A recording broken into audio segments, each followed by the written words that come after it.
Humanities science अर्थात मानविकी विज्ञान या मानवता का विज्ञान में आप सभी का स्वागत है। हम लोग खोरठा का अध्ययन में शिष्ट कहानी का अध्ययन कर रहे हैं और आज का जो हम लोगों का कहानी है उस कहानी का नाम है हुब। ये जो विनोद कुमार द्वारा लिखा गया है ये कहानी, और इसे एक पुस्तक जिसका नाम है सोंध माटी, उसमें विनोद कुमार के जो कहानियाँ हैं उनका संकलन है।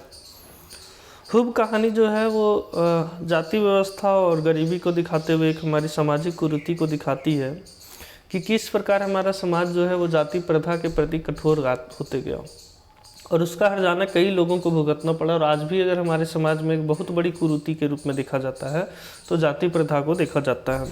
इस कहानी में इस कहानी में जो विनोद सर हैं, विनोद कुमार, ये जो है वो बहुत सारी बातों को इस कहानी के माध्यम से रखना चाहते हैं। चलिए हम लोग सीखते हैं इस कहानी को।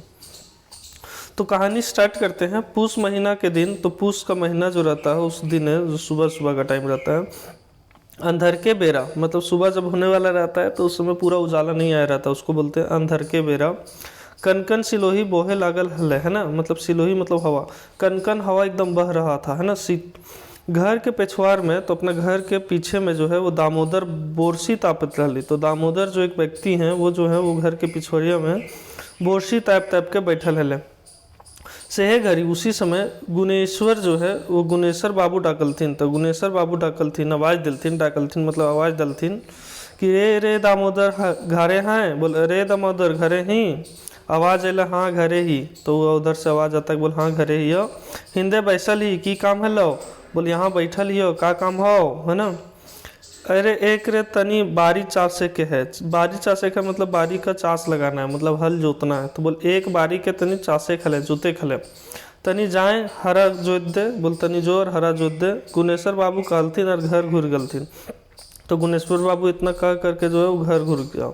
घर घुर के तोशक लागल, मतलब घर घुर के जहाँ पे तकिया लगा हुआ पलंग पर नेहाली ओढ़ के, नेहाली वही रजाई को बोलते हैं जो ठंडा के टाइम में मोटा सा होता है, तो नेहाली ओढ़ के पसर गलथिन। तो वो अपने दूसरे को ऑर्डर दे दिया कि बोल जो कठू नंबर हर नर दे, चास लगा दे, और अपने जा करके घर घूर करके क्या किया, तोशक लागल पलंग और नेहाली ओढ़ के पसर गलथिन। पत्थर ले हैं सीताराम सीताराम जपे लगला, और पत्थर करके ही मतलब सूत के ही जो है सीताराम सीताराम जपे लगला। घड़ी बीतल, 2 घड़ी बीतल, घंटों बीत गए। तो मतलब पहले थोड़ा समय बीता, फिर उसके बाद बीता, उसके बाद 1 घंटा बीत गया, लेकिन मुद्दा दामोदर ना आया। लेकिन हुआ क्या कि दामोदर को बुलाने गया था, दामोदर आया नहीं। अब तो गुनेश्वर बाबू के एड़ी की लहर कपार चढ़ गया, मतलब उसको बहुत गुस्सा आ गया, वही एड़ी की लहर कपार चल गया। पलंगे पर बड़बड़ाए लागल और पलंग पे ही बोले लगा, सार भुइयाँ, मतलब साला भुइयाँ, कि 2-4 शेर घरे में है। बोल 2-4 गो शेर घरे में। शेर का मतलब हो गया कि बोल 1 शेर पसेरी होता है, 2 शेर पसेरी, वही बोल 2-4 शेर घरा में है, तकरे पर फुटनिया करे लगले। बोल उतने 4 घर में है और उतने में तू फुटनिया करे लगल ही। बड़का पढ़ुआ भेली, बोल बड़ी पढ़े वाला भे गेली। कॉलेज ने पढ़े लगल तो बड़का निहाल करे लगल। बोल कॉलेज में पढ़ो लगली तो बहुत बड़का निहाल करे लगली। किसान घर कमाइल बिना गुजर चलता, बोल तू किसान घर ना कमाए बिना चलता, घर में ही बोलना शुरू कर दिया, उसको बड़बड़ाने लगा कि बोल बिना किसान घर कमाइले गुजारा चलता। तो देखिए किस प्रकार से जो है वो जाति सूचक शब्द जैसे यूज किया गया, सार भुइयाँ बाकी चीज़। तो मतलब देखिए जाति होते हुए जैसे बहुत सारा बात है, किसी को सरनेम के कारण प्रिविलेज मिलता है, जो उनका जो नाम के आगे वर्ड लगता है उसके कारण बहुत लोगों को जो है उसका लाभ मिलता है। और बेचारा को देखिए यहाँ पे ऐसे करके गाली दिया जाता है। तो आगे क्या बोलता है सुनते जाइए। घर में भुंजल भांग न खो। बोल घर में भुंजल भांग ना हो, और एने ओने टांग और एने ओने इतना टांग। 4 गो कूरे, मतलब 4 बार के जो कूरे जो होता है कर्ज वगैरह पहले ही उधार खैलक है, मतलब पहले से ले लें। बोल काम करबो कर कूरे जो होता है सो पहले खैले हैं और चलल हैं बाबू बनले, और पहले से बाबू बनल चाहिए। हार जोत के नए कलप्तर जो रहे हैं। तो बोल हार नए जोत भी तो कांची बन भी कलेक्टर बना ही। अच्छा बच्चा बुझबो ही हो, तो तू अच्छा तोरा बुझबो ही हो, है ना। तुलसीदास से अपन रामायण में ठीके लगल हथिन। तो उसके बाद बोलता है कि तुलसीदास अपन रामायण में ठीक लिखल है कि ढोल गंवार शूद्र पशु नारी ये सब ताड़न के अधिकारी। तो इस पर भी बहुत चर्चा हमारे भारत में हो चुका है, पूरे भारतवर्ष में, और लोग इसका अपना अलग अलग मतलब निकाल करके, और ख़ास करके जो उस लोग जो हैं जो अपने आप को बचाने के लिए इसको ये करते हैं। इसका क्या मतलब होता है कि जो ढोल जो शादी विवाह में बजता है, जो गंवार होता है, मतलब बोल सकते हैं गंवार का मतलब जो बुद्धि जिसके पास नहीं होता है, शूद्र जो कि भारत में एक बहुत पॉपुलर शब्द है शूद्र, मतलब ये कुख्यात शब्द है, नोटोरियस वर्ड है ना, इतना गंदा रूप में यूज किया जाता है।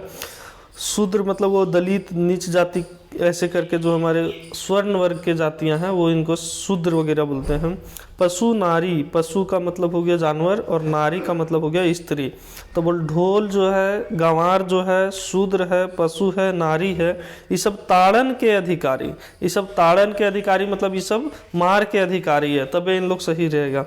यह बड़बड़ाते घर से निकला और इतना बड़बड़ाते हुए घर से निकला और दामोदर घर देने मोहन गले और दामोदर के घर तरफ जो है वो चल दिया। दामोदर घर जैसे गलत देखा था कि दामोदर कॉलेज आए ले सफरल है, तो दामोदर के घर जैसे गया देखा कि दामोदर जो है वो कॉलेज आए ले सफरल है। दामोदर के सप्रोहित देख के उनकर मांस जरे लगलन और जैसे ही देखा कि कॉलेज के लिए सफरल है तो उसका मांस जरे लगा, वो और इथी होने लगा, ढोढ़े से उठल और एकदम गुस्सा करके बोलने लगा, शर्म लागो हो कि ना रे हर जोतवा। तो वही बोलता, बोल शर्म ना लागो रे हर जोते के छोड़ के कॉलेज आए लगल ही, बोल हर जोते के छोड़ के तू कॉलेज आए लगल ही। तो इस प्रकार से बोला, ना शर्म लागो तो तू हर जोते के छोड़ के कॉलेज आए लगल ही, कॉलेज पढ़िए, कॉलेज में पढ़बी, पहले पेटे के तो जुगाड़ कर ले फिर जइयो तू कॉलेज पढ़े ले, है ना। बोल जहाँ तू खड़ा ही ने यह हमरे जमीन है गो, ई जमीन में हमार पुरखा तोर बापे के बसेले हथुन। बोले हवे यह जमीन में हमर जे पुरखा हथुन, हमर पूर्वज हथुन से तोर बाप सबके बसेले हथुन।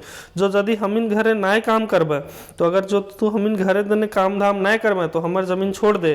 तो बोल हमर जमीन छोड़ दे, कूड़े कर्जा तोड़ रख और जब पहले से कूड़े के कर्जा लले ही ओकरो तोड़ रख और उड़ जो ताबे तो बेस हो और ना तो निकाल बाहर कर देबो, और ना अगर इस तरह करबी तो तोरा हम निकाल बाहर कर देबो। आगे बोलता है, असल भुइयां ही तो हाइड कूट के कमो धमो और अजवरिया दिन ले मछरिया खोखरा मार। देखिए कैसे जाति से लेकर के उसका काम को जोड़ा जाता है और उसको किस नज़रिए से देखा जाता है। तो क्या बोलता है, बोल असल भुइयां ही, मतलब भुइयां में भी असली नकली इन लोग कर करके क्या बोलता है, तो असल भुइयां ही हाइड कूट के कमो, मतलब समझिए कि किस तरह से लोगों को अपने अधीन में करके हमेशा रखा गया था कि बोल उसको अपना घर में अपना पूरा शरीर कूटना है, उसके घर में काम लगाने में और मिलना कुछ नहीं है, जो चाहेगा वही उन लोग देगा, है ना, ऐसे करके। और जब अजवायर रोही खाली रोही तब मछली खोखरा मार खे और खो, मतलब उस समय भी तू पढ़ लिखना है, बोले यही सब कर। तो ये मानसिकता बैठे हुए हैं हमारे समाज में, है ना। पढ़ाई कोनो हंसी ठट्ठा न खाए, बोल पढ़ाई को हंसी मजाक न खाए, बोल माइनस प्लस पढ़ ले तो गोदी पगलाए जीतो, माइनस प्लस पढ़ ले तो गोदी पगलाए जीतो। इसका मतलब हुआ मैथ्स में जो माइनस प्लस होता है तो बोल गोदी मतलब दिमाग, तो दिमाग पगलाए जीतो। अरे कुछ कहतल थी तक लकर पहलिए दामोदर घर से बहराए गले, और वो कुछ कहतल न गुनेसर ओकर पहले घर से बाहर हो गया और घूर के गांव ना आवे क्रिया खेलक, और वो क्रिया खा लिया बोला घूर के हम गांव नहीं आएंगे, है ना। दामोदर साते भाई में सबसे छोट रहे, है ना। तो दामोदर जो है वो 7 भाई में सबसे छोट था। ओकर बाप का नाम था गुरदयाल राम, है ना, उसका बाप का नाम था गुरदयाल राम। गाँव के जमींदार घर जिंदगी भर खट मोरल, देखिए जिंदगी भर खट के मर जाता है, फिर भी उन लोग को बेचारा कुछ नसीब नहीं होता है और आकर के सब ऐसे बोला जाता है। तो वो जो बहुत बढ़िया कहानी नहीं है, ठाकुर का कुआं, ठाकुर का खेत, सब कुछ ठाकुर का, तो वो ठीक उसी प्रकार कि केवल कैसे शोषण करना है, कैसे उन लोगों का उपयोग करना है ना। और ये सारा तो वही चीज़ है, बेचारा ज़िंदगी भर खट के कहीं अगर कोई मर जाता है, अगर आज हम लोग देखेंगे आज के टाइम में कोई ज़िंदगी भर किसी बिजनेसमैन के यहाँ रह जाता है तो उसको सब कुछ बना बनाया या उस तरह का वो मिल जाता है, या कहीं ज़िंदगी भर भी वो अपना ज़िंदगी को काम पर लगा देता है तो देखिएगा वो अच्छा खासा तरक्की कर लेता है। तो उसका बाप के मरने के बाद 6 बेटवेन चंदन नगर काम के खोजवैया रे चल गलती है ना। तो वो सब जो है वो चंदन नगर काम के खोजवैया जो चल गया, अकेले दामोदर घरे रही गेल। तो उसका 6 भाई लोग जो था वो बेचारा लोग बाहर काम करने के लिए छोड़ गया, खोजने लगे। उसका दामोदर अकेले जो है वो गांव में रह गया। दामोदर गाँव के बड़ किसान गुनेश्वर बाबू घरे कमिया रुपये बहाल भेल रहे। तो दामोदर जो है वो गणेश्वर बाबू के यहाँ, गुनेश्वर बाबू के यहाँ जो है वो कमिया मतलब काम करे वाला रुपये घर खेत में जो है घरे काम कमिया रुपये बहाल भेल रहे। 10 रुपया रोजाना पर खटेल है, बताइए दिन भर मेहनत करता था, बेचारा 10 रुपया मिलता था। यह 10 रुपया रोजाना से कोनो नियर आपन और अपन माई के पेट चलवे हलक, और इसी तरीके से जो है वो अपना और अपना माँ का पेट जो है वो 10 रुपये में चलाता था। काट के गाहे बेगाहे कॉलेज कलम किन पढ़ाई लिखाई कर लेते थे ना, तो पेट काट के मतलब नहीं होता, अपना ज़रूरत का सामान काट करके उसका कम करके उसका ना ले करके कागज़ कलम ले करके किन्नक मतलब होता खरीदना, कागज़ कलम कीन के पढ़ाई लिखाई करता लेला, और उस तरह से वो पढ़ाई लिखाई करने लगा था। पढ़े को कर शुरुए से साध ले, तो पढ़ने में उसको शुरू से मन लगता था। सेले कोनो रकम मैट्रिक कर ही ले रहे, इसीलिए वो किसी तरह जो है वो मैट्रिक कर ले रहा था। अब वो कॉलेजों नाम लिखाई ले, और अब जो है वो कॉलेज में भी नाम लिखवा लिया था। हरिजन होवे के चलते 7वीं से मैट्रिक तक छात्रवृत्तियों पावला, तो हरिजन में आता था, शेड्यूल्ड कास्ट में आता था, तो इसीलिए उसको स्कॉलरशिप भी मिलता था, छात्रवृत्ति मिलता था।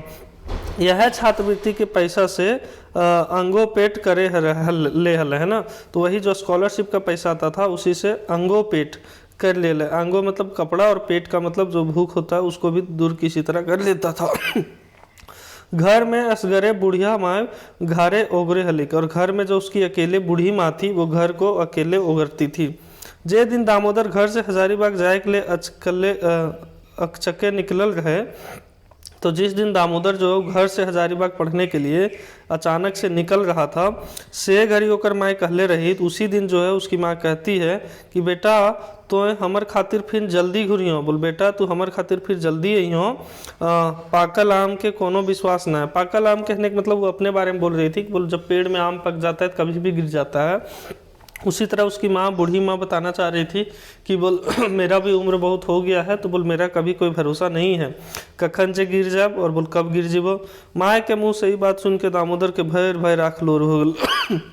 अब आप खुद सोच सकते हैं कि एक बेटा के सामने जब इसकी माँ बोलेगी तो उसके साथ क्या स्थिति हो जाएगा, तो इसीलिए दामोदर के आँख में पूरा आंसू आ गया। मुद्दा गुनेश्वर बाबू के ढोड़सल बात ही याद करके पढ़ लिख के एगो बेस आदमी बने के हुब के चलते, हुब का मतलब होता है कर्मठ, हुबगर है ना, बोलते ताकत वाला, हाँ लगनशील, कर्मठशील। तो वही बोलता है कि गुनेश्वर बाबू के ढोड़सल बात के याद करके पढ़े लिखल के एक बेस आदमी बने के हुब के चलते मन महसूस करके रह गए।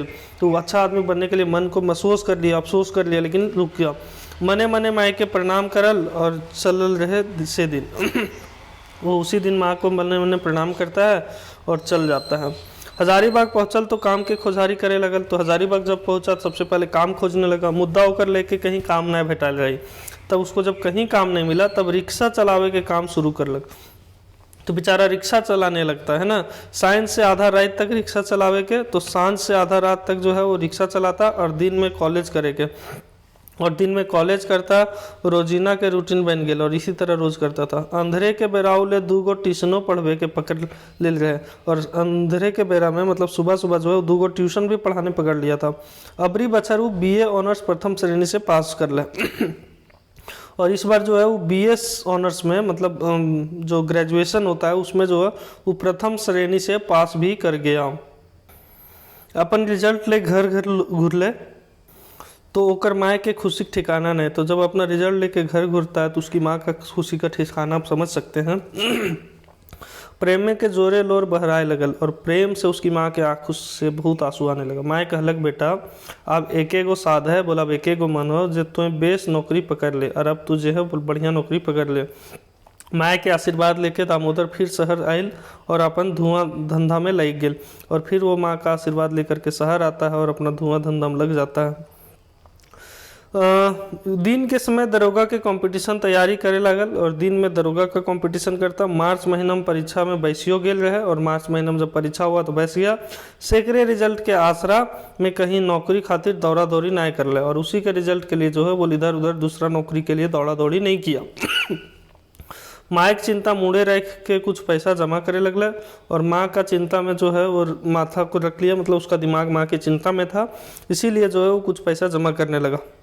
संजोगे की बात मतलब संयोग का बात ये कि एक दिन रिक्शा लेके घर घूरे के ले चल लग। तो एक दिन रिक्शा लेके घर घूरने लगा। डहरे माए खातिर 2 किलो लड्डू और सारी झूलो किन ले रहे है ना। तो वही बोलता है कि 2 किलो लड्डू रास्ता में खरीद लिया, साड़ी वगैरह भी जो है वो बाकी सब चीज़ खरीद लिया। ताल पेपर वाला भेटाए गेल रहे, और उसी समय पेपर वाला भट्टाए गेल रहे। पेपर किने ले डाकल तो पेपर वाला आयल और पेपर दे दिलक।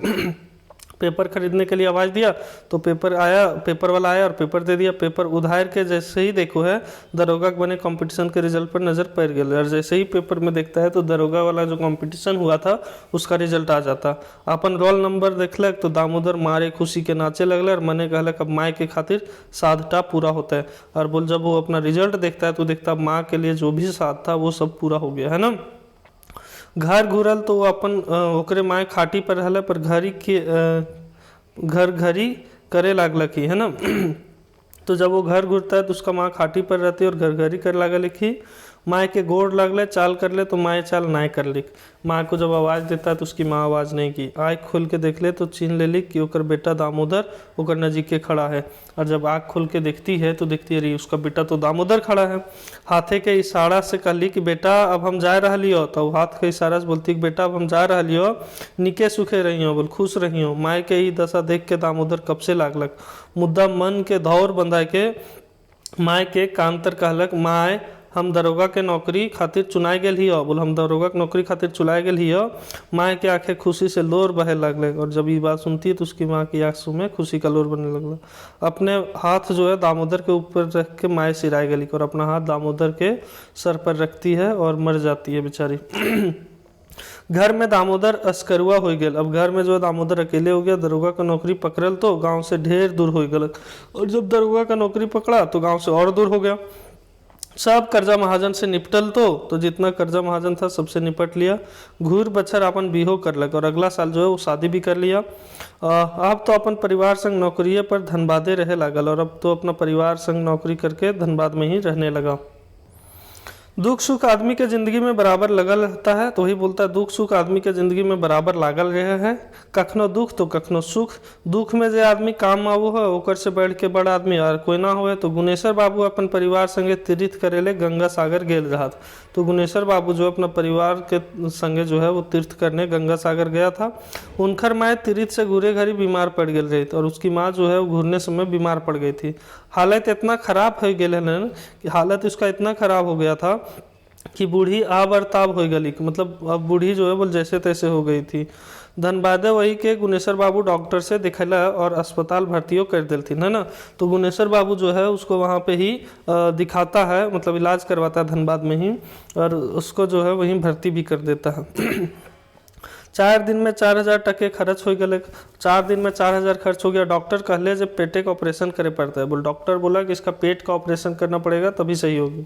जल्दी ऑपरेशन ना भले तो बुढ़िया के बचवे ना पा रहा, और अगर जल्दी ऑपरेशन नहीं होगा तो बुढ़िया को बचाया नहीं जा सकता।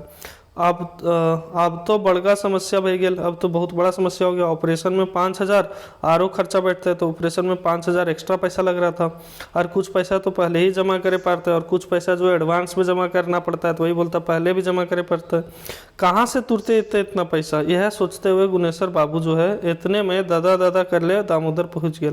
और चूंकि वो भी धनबाद में रहता था तो इतने में वो दादा कर ले जो है वो वहीं पहुँच गया। पहुँचतले पूछले कि का बात है, बोल का बात है, किले ओखनी यहाँ ई हालत में बैसल है। तो बोल यहाँ किस हाल काहे ले इस हालत में यहाँ बैठल हैं ना।